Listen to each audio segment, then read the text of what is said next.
สวัสดีทีเชอร์อยู่กับร้านปุ๊ฮาวายสปีดนะครับตอนนี้เรามีของมารีวิวกันโอ้โหหน้ากูจะตัดไปไหนเนี่ยประมาณนี้โอเคอยู่กับร้านปุ๊ฮาวายสปีดเรามีของเทพมารีวิวครับผมนี่แล้วนี่ท่อ CB650F นำเข้าจากอเมริกาบอกเลยว่าใครที่เคยดู YouTube หลายครั้งเราจะเจอหลายช่องที่เขาพูดว่าเนี่ยใส่ท่อคูบาเทอร์เนี่ยแล้วเสียงมันดีมากๆเปลี่ยนท่อมาใหม่ครับท่ออะไรเสียงมันเพราะมากๆผมก็ไปดันด้นมาจนได้ชิ้นนี้มาเป็นท่อคูบาเทอร์ใส่ CB650F เป็นช็อตตี้ด้วยบอกเลยว่าคลิปนี้ใครที่กำลังหาท่อใส่รถอยู่บอกเลยว่าสุดครับลองมาดูเปิดพร้อมกันเลยนะครับผมเป็นท่อมือสองนะครับผมมาแล้วนี่เป็นท่อช็อตตี้นะครับแบรนด์คูบาเทอร์แล้วถ้าจะอยากจะเอาหน้านอนแล้วแบบว่าหนุนหมอนเลยทีเดียวคือฟินมากนี่ครับผมมีโลโก้สีเหลืองๆแบบนี้ของเขาแน่นอน 100% Made in USA ผมเปิดให้ดูใกล้ๆ Made in USA อันนี้เป็นของรุ่นพี่นะครับผมที่เขาติดรถมาแล้วก็ผมได้รับรถมานะครับผมก็เอามาจัดการเปลี่ยนให้เรียบร้อยนะครับก็เป็นท่อทูบาเทอร์ที่หลายๆท่านตามหากันมานานแล้วเพราะว่ากันว่าเสียงเพราะที่สุดเลยในรุ่น CB650F เนี่ยใส่แล้วรู้สึกแบบฟังแล้วรู้สึกว่าเหมือนฟังท่อของตัวพันเลยยังไงอย่างนั้นเดี๋ยวเรามารีวิวกันแล้วก็คร่าวๆก่อนตอนนี้บอกเลยว่าเบามากแล้วก็รู้สึกว่าด้านในใยแก้วใยแก้วรู้สึกงานละเอียดยิบเลยอันนี้เห็นไหมอันนี้ด้านหลังนะครับลองดูช็อตตี้ดีไซน์สวยงามมากลองดูดีไซน์โอ้โหเดี๋ยวดูกันว่าเสียงจะเป็นยังไงนี่เรามีรีวิวครับไปดูกัน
เครื่องนะครับผมขยับแค่นิดเดียวนะดูมือนะ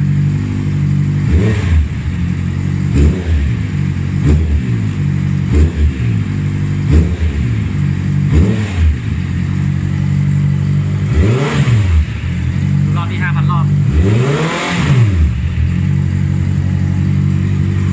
โหดมาก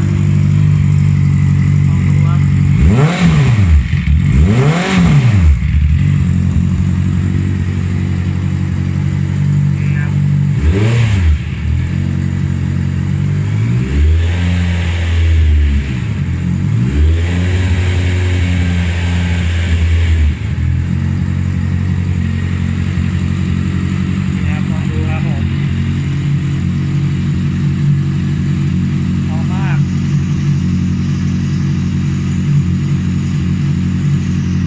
โอเคครับก็เปิดให้ดูแล้วนะครับเมื่อกี้นี้เป็นคลิปเสียงของตัว CB650 นะครับผมก็บอกเลยว่าค่อนข้างที่จะเสียงดังแล้วก็มีความดิบมากผมจะพูดรีวิวฝั่งของที่ผมนะครับเท่าที่เคยเอาออกไปขับออกไปขี่เนี่ยเจ้าคันนี้ที่ใส่ตัวท่อทูบาเทอร์นะก็คืออย่างแรกเลยนะครับก็เป็นเรื่องของเขาเรียกว่าสุนทรียภาพเวลาเราขับสุนทรียภาพในที่นี้คือเสียงนะก็คือ1ก็คือเสียงดังขึ้นแน่นอนเลย2ก็คือรอบค่อนข้างที่จะมาไวกว่าท่อแต่งที่เคยใช้ท่อแต่งธรรมดาทั่วไปของอะไรแต่ตัวเนี้ยพอใส่ของแท้เข้าไปมันเรียกว่าแรงทอร์กมันมาเร็วกว่าเดิมครับแล้วก็แรงบิดแบบมาแบบเดิมแบบเห็นแบบค่อนข้างชัดเจนสัมผัสได้แล้วก็อีกอันนึงนะครับที่รู้สึกว่าอันนี้เจ๋งเลยก็คือเรื่องของเสียงก็ที่มันเปลี่ยนไปในส่วนของตัวเสียงมันไม่แตกก็คือเรื่องของเขาเรียกว่าใยแก้วที่มันดีขึ้นนะครับ ใยแก้วของตัวท่อทูบัตเตอร์เนี่ยมันดีขึ้นนะมันดีขึ้นกว่าเดิมมันดีขึ้นยังไงก็คือเสียงมันจะไปแตกตอนรอบประมาณ 8-9 พันรอบไปเลยครับก็คือถ้าขับทั่วไปเนี่ยวิ่งอยู่ธรรมดา 2-3 พันรอบเนี่ยก็คือไม่แตกเสียงแบบเป็นเสียงแบบว่าเสียงท่อแท้เลยเสียงท่อแท้เลยแล้วก็อีกอย่างหนึ่งก็คือถ้าเราเคยใช้ท่อ Copy เราก็จะรู้ว่ามันจะแตกประมาณรอบประมาณสัก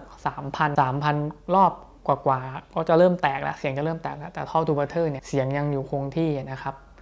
อีกอย่างหนึ่งก็คือรู้สึกว่าผมว่ามันเหมาะกับตัว CB650 นะเพราะว่าดีไซน์มันคล้ายๆกับตัวรถเลยเพราะว่ามันเป็นช็อตตี้ที่รูปทรงมันไม่ได้สั้นเกินไปครับมันเป็นช็อตตี้ที่ค่อนข้างที่จะใหญ่ระดับหนึ่งแล้วก็รูปทรงแนวตัดของมันเนี่ยค่อนข้างที่จะเหมาะกับตัวรูปทรงของ CB เลยพอใส่แล้วมันเข้ากันผมชอบมากแล้วก็อย่างหนึ่งก็คือเรื่องของราคาเนี่ยมือสองนะครับขายอยู่ประมาณหมื่นปลายกลางๆซึ่งผมมองว่านี้มันค่อนข้างที่จะตอบสนองนะสำหรับสลิปออนเพราะถ้าเป็นชุดฟูลของยี่ห้ออื่นที่เป็นของแท้เนี่ยก็น่าจะมีอยู่ประมาณ 20,000 อัพตัวนี้เป็นสลิปออนแล้วก็ใส่ได้เลยมีประสิทธิภาพดีกว่าท่อเดิมแน่นอนผมค่อนข้างที่จะโอเคนะแฮปปี้ชอบแต่อย่างหนึ่งที่ผมรู้สึกว่าเป็นไฮไลท์ก็คือมันหายากครับคนที่จะใส่ท่อตัวนี้น้อยมากที่จะเห็นคนใส่ท่อชุดนี้เพราะว่าอาจจะไม่ค่อยได้รับความนิยมหรือว่ามันหายากในไทยเพราะว่ามันหาซื้อยากหรือเปล่าไม่รู้นะแต่แน่นอนครับว่ามันมีข้อดีแล้วมันก็ต้องมีข้อเสียก็คือ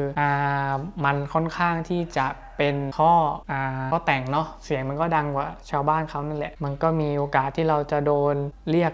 หรืออะไรนี้ได้เป็นธรรมดาเนาะมันเป็นสิ่งที่เรารู้กันอยู่แล้วแหละถ้าเกิดเราขับรถแต่งแล้วก็อีกเรื่องหนึ่งนะครับก็คือเรื่องของตัวท่อทูบัตเตอร์ตัวนี้ตอนที่ไปใส่นะครับเราต้องแจ้งเขานะแจ้งกับคนติดตั้งท่อดีๆว่าเราอยากให้มันอยู่ในระดับไหนอย่างของผมเนี่ยลอดใต้ท้องเลยใส่ลอดใต้ท้องออกมาไม่ได้ขึ้นไปถึงตัวที่พักขามันก็จะได้ฟีลอารมณ์แบบเหมือนคล้ายๆรถสตันท์ซึ่งผมก็โอเคนะแต่บางคนเขาก็ไม่ชอบกันซึ่งตรงนี้เราต้องค่อนข้างฟิกกับเขานะครับไม่ใช่อยู่ดีๆเราจะอยากจะไปติดตั้งแล้วเราก็ไปปล่อยให้เขาทำเลยบางทีมันจะออกมาไม่ตรงกับที่เราต้องการนะครับอันนี้ต้องค่อนข้างที่จะละเอียดนิดนึงเวลาเราติดตั้งก็โอเคครับจบแล้วฝากติดตามฝากกดไลค์ซับสไครต์ด้วยนะครับเดี๋ยวอยากดูอะไรเดี๋ยวเราเอามาให้ชมกันนะครับก็วันนี้สวัสดีครับผม